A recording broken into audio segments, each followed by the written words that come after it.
अस्सलाम वालेकुम friends, welcome back my channel cook with Barke. बिस्मिल्लाहिर्रहमानिर्रहीम। आज मैं आपके लिए चकोतरे का जूस बनाने की रेसिपी लेके हूँ। आप अक्सर ही बाजार से पीते हैं। अगर आपके पास घर में वो मशीन नहीं तो आप घर में भी इसको जूस को तैयार कर सकते हैं। यहाँ मैंने 3 चकोतरे लिए।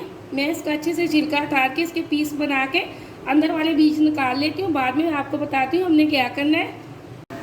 यहाँ मैंने सारे चकोतरे का छिलका अच्छे से उतार लिया। ये देखिए दरमियान वाले जो बीज थे मैंने वो भी निकाल दिए।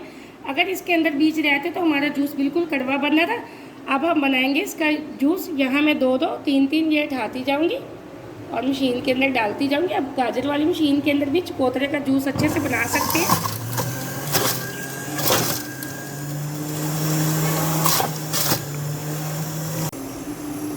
यहाँ एकदम से ये देखें मैंने सारा जूस निकाल लिया। अगर आपके पास बाज़ार वाली मशीन नहीं तो आप ये गाजर वाले जूस की मशीन से भी चकोतरे का जूस निकाल सकते हैं। सिर्फ एक बात का ख्याल रखा करें कि जो उसके अंदर बीज है वो आप अच्छे से निकाल लिया करें ताकि वो जूस के अंदर उनकी कड़वाहट ना आए।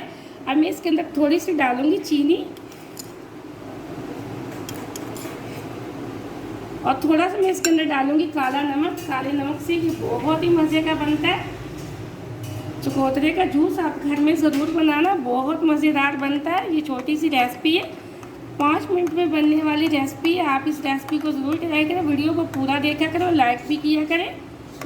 और आपने अगर अभी तक चैनल को सब्सक्राइब नहीं किया तो जल्दी से कर लें ताकि हर आने वाली वीडियो सबसे पहले आप देख सकें, मज़े की चीज़ें बना सकें। बाज़ार से लाने से तो बेहतर है बंदा घर में साफ़ सुथरा जूस बनाए, बच्चों को फ्रेश जूस बना के दे। माशाल्लाह एकदम से हमारा चकोतरे का जूस तैयार हो चुका है। आप मैं गिलास के अंदर डालती हूँ जैसे हमने सर्व करना है। माशाल्लाह बहुत प्यारा बना है। आप इस रेसिपी को ज़रूर ट्राई करना। मुझे अगली रेसिपी के लिए इजाज़त दें। अल्लाह हाफिज़।